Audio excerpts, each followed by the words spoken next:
हाँ, तो देखिए हमारी बात चल रही थी हिप जॉइंट के ऊपर एंड 1 2 3 4 इन 4 पॉइंट की बात हमने कर ली थी प्रीवियस वीडियोस के अंदर। एंड इन दिस वीडियो हम आपसे बात करेंगे नंबर 5th पॉइंट यानी कि रिलेशंस ऑफ हिप जॉइंट के बारे में। एंड देखिए जो हिप जॉइंट के रिलेशंस हैं वो हमें पढ़ने हैं 4 पॉइंट के अंदर। Anterior relation, posterior relation, superior relation and inferior relation.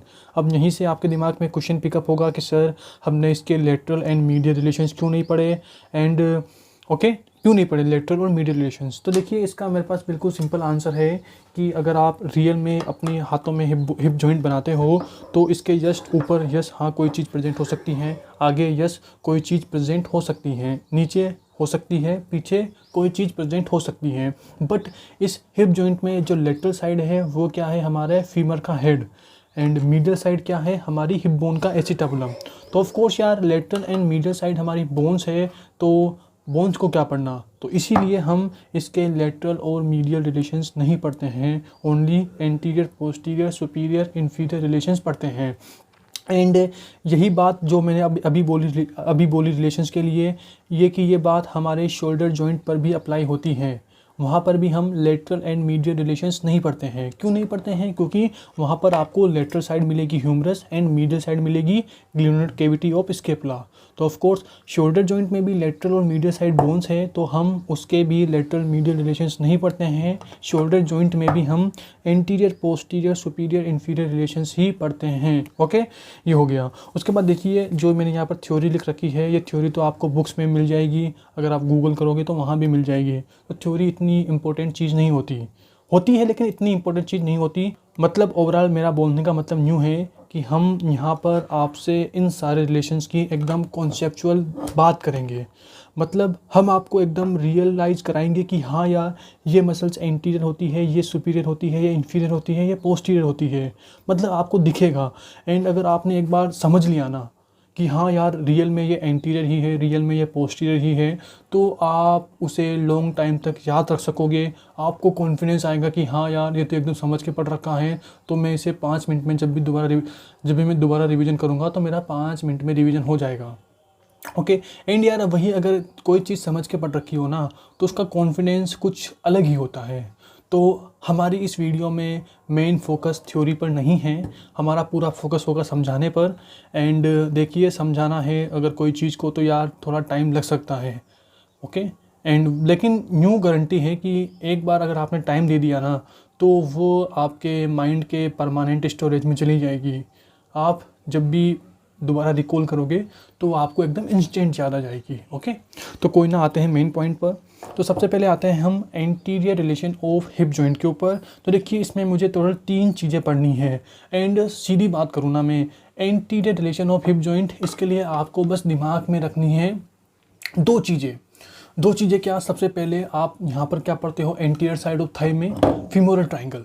तो मतलब फीमोरल ट्राइंगल से रिलेटेड कुछ चीज़ें देखिए, क्योंकि यहाँ पे anterior superior iliac spine to, यहाँ पर क्या होता है हमारा इंग्वाइनल लिगामेंट। तो ऑफ कोर्स ये हमारे हिप जॉइंट का जो आगे वाला एरिया है ये जस्ट आता है हमारे फीमोरल ट्राइंगल के पास। मतलब फीमोरल ट्राइंगल के अंडर आता है हमारे हिप जॉइंट के आगे वाला एरिया, क्योंकि यहाँ पर क्या होता है हमारा इंग्वाइनल लिगामेंट अटैच है। देखिए यहाँ पर अगर हमारा ऐसे इंग्वाइनल लिगामेंट अटैच है, ऐसे इंग्वाइनल लिगामेंट अटैच है, तो ऑफ कोर्स इसके आगे वाला एरिया फीमोरल ट्राइंगल के एरिया में आता है, फीमोरल ट्राइंगल के अंदर आता है। तो ऑफ कोर्स मुझे कुछ फीमोरल ट्राइंगल की चीज़ों की बात करनी पड़ेगी anterior relation of hip joint में। एंड दूसरी चीज़ क्या होगी? दूसरी चीज़ होगी एक मसल जिसका नाम होगा रेक्टस फीमोरिस। ओके, तो ये 2 बातें दिमाग में रखनी है anterior relation of hip joint में। तो आते हैं सबसे पहले फीमोरल ट्राइंगल वाले चीज़ों पर। तो देखिए फीमोरल ट्राइंगल में आपको 2 चीज़ें देखनी है यहाँ पर anterior relation of hip joint में। एंड देखिए वो भी रटने की नहीं है, समझने की है। आपको सोचिए फीमोरल ट्राइंगल में आप क्या पढ़ते हो, उसका फ्लोर, कंटेंट, बाउंड्रीज, क्या क्या बाउंड्रीज होती है। ओके, तो वही उसी के बारे में हमें यहाँ बात करनी पड़ेगी। ओके, तो सबसे पहले हम पढ़ेंगे फीमोरल नर्व, आर्टरी, वेन। ये तीनों क्या हैं? These are the content of femoral triangle. Okay, तो ऑफ कोर्स सबसे पहली बात ध्यान रखना कि फीमोरल ट्राइंगल का content, this is the anterior relation of hip joint. And दूसरा क्या होगा? दूसरी होगी हमारे फीमोरल ट्राइंगल की फ्लोर की 2 मसल्स। कौन कौन सी? सबसे पहले इलियकस एंड स्वास मेजर। ये दोनों कहाँ होती हैं? हमारे anterior relation of hip joint में। तो दो पहले वाले 2 पॉइंट हो गए, this is for femoral triangle, okay, ये हो गया। एंड देखिए दूसरे पॉइंट को मैं थोड़ा और एक्सटेंड कर रहा हूँ। यहाँ पर मैंने लिख रखा है joint, then bursa, then iliopsoas tendon. अब ये क्या चीज़ है? तो देखिए इसे मैंने आपको समझा रखा था बर्सा वाले 3rd point of hip joint में। तो मैं यहाँ दिखा रहा हूँ, देखिए मैंने यहाँ पर बता रखा था कि अंडर इलियोस्वास टेंडन इसके नीचे एक बर्सा प्रेजेंट होता है जिसे हम बोलते हैं सबश्वास बर्सा, और ये वाला बर्सा ही हमारी जॉइंट कैविटी से कम्युनिकेट करता है, कम्युनिकेट विद जॉइंट कैविटी। तो मैं सबश्वास बर्सा की यहाँ पर बात कर रहा हूँ, मतलब कि हमारा जॉइंट होगा, जॉइंट के जस्ट आगे बर्सा होगा, एंड बर्सा के जस्ट आगे क्या प्रेजेंट होगा? हमारा इलियोस्वास टेंडन। तो मैंने यहाँ पर वही सीक्वेंस लिख रखा है, जॉइंट, जॉइंट के आगे बर्सा, एंड बर्सा के आगे इलियोस्वास टेंडन, यानी कि बोल दीजिए हमारे फीमोरल ट्रायंगल की फ्लोर की 2 मसल्स। देखिए मैंने इलियोस्वास को हरे हरे से गोला करके यहाँ पर फीमोरल ट्रायंगल फ्लोर लिख रखा है, मतलब बोथ मसल्स मेक क्या बनाती है? फीमोरल ट्रायंगल का फ्लोर। ओवरऑल मैं बात करूँ तो मैंने यहाँ पर एक चीज़ लिख रखी है, टोटल 4 मसल्स होती है जो फीमोरल ट्रायंगल का फ्लोर बनाती है। 4 मसल्स कौन सी? इलियकस, आई मतलब इलियकस, पी मतलब psoas major, pectineus and adductor longus. ये चारों के चारों muscles lateral to medial present होती हैं एंड बनाती है फीमोरल ट्रायंगल का फ्लोर। हमारा एम है कि सिमिलर टॉपिक को साथ साथ लेके चलना। तो अगर आप इसी के साथ हमारा फीमोरल ट्रायंगल देख लेंगे तो आपके लिए चीज़ें और भी सिंपल हो जाएगी, ओके। तो adductor longus this is most medial floor में, एंड लेटरली क्या प्रेजेंट होती है? इलियकस। तो ये मैंने पूरा का पूरा, ये कहाँ पढ़ोगे आप? ये पूरा पढ़ोगे आप हमारे फीमोरल ट्रायंगल वाली वीडियो में। एंड देखिए फीमोरल नर्व आर्टरी वेन, इन्हें आप कहाँ पढ़ोगे? इन्हें आप जब फीमोरल ट्रायंगल पढ़ोगे तो उसमें आप पढ़ोगे फीमोरल शीथ, तो वहाँ पर आप फीमोरल आर्टरी वेन को पढ़ोगे, ओके, शीथ के अंदर, artery vein on lymphatics, okay. तो ये बात हो गई। एंड देखिए नंबर 3rd पॉइंट पे आते हैं। मैंने बोला 2 बातें ध्यान रखनी है, सबसे पहला फीमोरल ट्रायंगल की चीज़ें, एंड 2nd पॉइंट यानी कि रेक्टस फीमोरिस। तो रेक्टस फीमोरिस पूरी नहीं होती, रेक्टस फीमोरिस का only straight head of rectus femoris ये प्रेजेंट होता है हमारे anterior relation of hip joint में, ओके। एंड देखिए जैसे ही मैं रेक्टस फीमोरिस नाम सुनता हूँ ना, मेरे दिमाग में सीधा क्लिक करता है एंटीरियर इन्फीरियर इलियक स्पाइन, क्योंकि एंटीरियर इन्फीरियर इलियक स्पाइन इससे हमारा थोड़ा पुराना रिलेशन है। वो कैसे? देखिए जो एंटीरियर इन्फीरियर इलियक स्पाइन है ना, इससे पूरे से अटैच नहीं होती है हमारा स्ट्रेट हेड, इसके ओनली अपर हाफ से अटैच होता है हमारा straight head of rectus femoris. अब आप बोलेंगे लोअर हाफ से क्या अटैच होता है? लोअर हाफ से अटैच होता है हमारा लिगामेंट। कौन सा लिगामेंट? इलियोफीमोरल लिगामेंट। एंड ये क्या है? This is extra capsular ligament of hip joint. तो देखिए दिस इज हिप जॉइंट, मैंने प्रीवियस वीडियो में बताया था आपको, देखिए यहाँ बताया था लिगामेंट्स, इंट्रा कैप्सुलर, कैप्सुलर और एक्स्ट्रा कैप्सुलर। तो एक्स्ट्रा कैप्सुलर में 3 बताए थे, तो तीसरे में से सबसे पहला iliofemoral ligament, this is inverted Y shape, देखिए इन्वर्टेड वाई शेप, ये पूरा बता चुका हूँ मैं पहले। एंड इसका apex this is attach to lower half of anterior inferior iliac spine, okay. And lower half इससे अटैच होगा, एंड जो एंटीरियर इन्फीरियर इलियक स्पाइन है इसके अपर हाफ से क्या अटैच होता है? Straight head of rectus femoris. और मैंने यहाँ बताया था आपको, इसे आप कहाँ पढ़ोगे? Anterior relation of hip joint में।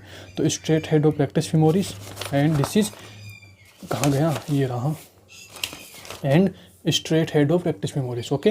तो आई होप आप समझ गए होंगे कि एंटीरियर इन्फीरियर इलियक स्पाइन इसके अपर हाफ से स्ट्रेट हेड अटैच है, एंड लोअर हाफ से हमारा इलियोफीमोरल लिगामेंट अटैच है, ओके। तो इसी के साथ हमारा पूरा का पूरा एंटीरियर रिलेशन फिनिश होता है।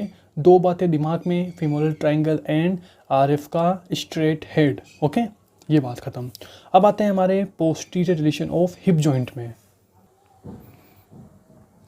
हाँ तो देखिए अब हम बात करते हैं posterior relation of hip joint में। तो देखिए मुझसे कोई बोले ना कि सर आपने जैसे एंटीरियर रिलेशन का 2 पॉइंट बताए, फीमोरल ट्रायंगल एंड आरएफ का स्ट्रेट हेड, उसी तरह से मुझे कुछ लाइन बता दीजिए पोस्टीरियर रिलेशन के लिए। तो देखिए इसके लिए जो लाइन है ना वो है ग्लूटल रीजन मसल्स। अब आप खुद सोचिए यार, ग्लूटल रीजन मसल्स ये कैसे? तो अब आप खुद सोचिए यार, मैं आता हूँ पहले पोस्टीरियर साइड। आप खुद सोचिए हिप जॉइंट के पीछे की साइड क्या चीज़ होती है? हमारा ग्लूटल रीजन, ओके। तो ऑफ कोर्स क्या होगी? हमारे ग्लूटल रीजन की मसल्स होगी हमारे पोस्टीरियर रिलेशन में। अब आप बोलेंगे कि सर क्या सारी की सारी मसल्स होती है ग्लूटल रीजन की? मैं बोलूँगा नहीं, सारी की सारी ग्लूटल रीजन की muscles posterior relation of hip joint में नहीं होती हैं। अब आप बोलेंगे सर क्यों नहीं होती है? सारी होनी चाहिए ना। तो चलिए दिखाते हैं आपको। तो देखिए ये इतना बड़ा है हमारा पूरा का पूरा ग्लूटल रीजन, जहाँ मैं भी हाथ घुमा रहा हूँ। एंड इतने बड़े ग्लूटल रीजन में हमारा हिप जॉइंट का पोस्टीरियर वाला पार्ट है वो इतना सा है, इतना बड़ा ग्लूटल रीजन, हिप जॉइंट का पोस्टीरियर वाला पार्ट इतना सा। तो आप खुद सोचिए यार, पूरे ग्लूटल रीजन में सारे के सारे ग्लूटल रीजन की मसल्स होगी एंड हमारा हिप जॉइंट का पोस्टीरियर वाला इतना सा है, तो कैसे हमारी सारी की सारी ग्लूटल रीजन की मसल्स पोस्टीरियर रिलेशन में हो सकती हैं? इम्पॉसिबल है। सारी ग्लूटल रीजन की muscles posterior relation of hip joint पे नहीं हो सकती। क्यों? क्योंकि कुछ ऊपर भी होगी, कुछ नीचे भी होगी। ओके, तो ओवरऑल में अगर एक लाइन में बात बोलूँ तो वो ये होगी, मतलब एक लाइन में बात बोलूँ पोस्टीरियर रिलेशन के लिए तो वो ये होगा कि सारे के सारे ग्लूटल रीजन की मसल्स में से मैक्सिमम मसल्स होती है posterior relation of hip joint में। एंड मैक्सिमम मसल्स के बाद जो मसल्स बची उनमें से कुछ मसल्स होती है सुपीरियर रिलेशन में, कुछ मसल्स होती है इन्फीरियर रिलेशंस में। But anterior relation of hip joint में कोई भी ग्लूटियल रीजन की मसल्स नहीं होती हैं। ओके, ओवरऑल बात ये हुई कि ग्लूटियल रीजन मसल्स को आप only superior relation, posterior relation and inferior relation of hip joint में ही पढ़ते हो। Anterior relation of hip joint में आप कोई भी ग्लूटियल रीजन की मसल्स नहीं पढ़ते हो। मेरी बात आप समझ के होंगे। तो देखिए मैंने यहाँ पर सारे के सारे ग्लूटल रीजन की मसल्स लिख रखी है सीक्वेंस से, अप टू डाउन, और आपको इसी सीक्वेंस में याद करना है, उल्टा सीधा मत कर देना। क्योंकि जब आप जब ग्लूटल रीजन पढ़ोगे, क्योंकि उससे भी क्वेश्चन पिकअप होते हैं, तो आप इसी सीक्वेंस को वहाँ भी पढ़ोगे। ओके, तो सीक्वेंस को उल्टा सीधा मत करना। सबसे पहले gluteus maximus, then piriformis, then sciatic nerve, then obturator internus plus two gemelli यानी कि superior gemelli and inferior gemelli, then quadratus femoris. देखिए this is quadratus femoris, not quadriceps femoris. Quadratus femoris this is gluteal region muscle, quadriceps femoris this is anterior compartment of thigh muscle. Okay, तो अलग अलग चीज़ है। Okay, ये हो गया। उसी के साथ मैंने क्वाड्रेटस फिमोरिस के लिए एक चीज़ लिख रखी है कि जो ये मसल है ये कवर करती है टेंडन ऑफ ऑब्ट्यूरेटर एक्सटर्नस को। Okay, tendon of obturator externus and obturator externus ये भी हमारे ग्लूटियल रीजन की मसल है और ये भी हमारे पोस्टीरियर रिलेशन में होती है। ओके, एंड जब कवरिंग की बात हुई है, मतलब कि this is our obturator externus muscle and इसके जस्ट ऊपर क्या प्रेजेंट होगी, इसके ऊपर होगी हमारी क्वाड्रेटस फिमोरिस मसल। ओके, तो कवरिंग की बात हुई है तो जो ग्लूटिस मैक्सिमस मसल है वो नीचे वाली सारी की सारी चीज़ों को कवर करती है। मतलब ग्लूटिस मैक्सिमस दिस इज़ बहुत बड़ी मसल, तो ये वाली मसल पिरिफॉर्मिस को भी कवर करेगी, सियाटिक नर्व को भी कवर करेगी, ऑब्ट्यूरेटर इंटरनस प्लस टू गेमिली को भी कवर करेगी, इसे भी कवर करेगी, इसे भी कवर करेगी। मतलब इन सारी चीज़ों को हमारी ग्लूटिस मैक्सिमस कवर करती है। ओके, एंड देखिए सियाटिक नर्व ये हमारे posterior relation of hip joint में है। तो ऑफ कोर्स यार, जब भी हमारे हिप जॉइंट का कभी पोस्टीरियर डिसलोकेशन हुआ तो हमारी सियाटिक नर्व के तो जब भी हमारे हिप जॉइंट का कभी भी पोस्टीरियर डिसलोकेशन हुआ तो हमारी सियाटिक नर्व के डैमेज होने के चांसेस होते हैं। Damage in posterior dislocation of hip joint. Okay, ये बात हो गई। एंड आपका पता भी होगा सियाटिक नर्व के लिए जब भी हम कोई भी इंजेक्शन ग्लूटल रीजन में देते हैं तो हम सियाटिक नर्व को बचा कर चलते हैं कि हमारे इंजेक्शन से ये वाली नर्व डैमेज ना हो। ओके, आप देख लोगे जब आप ग्लूटल रीजन पढ़ोगे तब वहाँ पे आपको क्लिनिकल में मिलेगा कि हम कहाँ पर ग्लूटल रीजन में इंजेक्शन देते हैं। आपको पता होगा 4 क्वाड्रेंट में डिवाइड करते हैं ग्लूटल रीजन को एंड देन फिर उस हिसाब से इंजेक्शन देते हैं कि हमारी सियाटिक नर्व डैमेज ना हो। ओके, तो फाइनली पोस्टीरियर रिलेशन के लिए मैं एक लाइन बोलूँगा, वो ये होगी कि सारी की सारी ग्लूटल रीजन की मसल्स हमारे पोस्टीरियर रिलेशन में नहीं होती है। कुछ मसल्स सुपीरियर रिलेशन में भी होती है, कुछ मसल्स इन्फीरियर रिलेशन में भी होती हैं एंड एंटीरियर रिलेशन में कोई भी ग्लूटल रीजन मसल्स नहीं होती है। Finally gluteal region muscles only superior, posterior and inferior relation में ही होती हैं।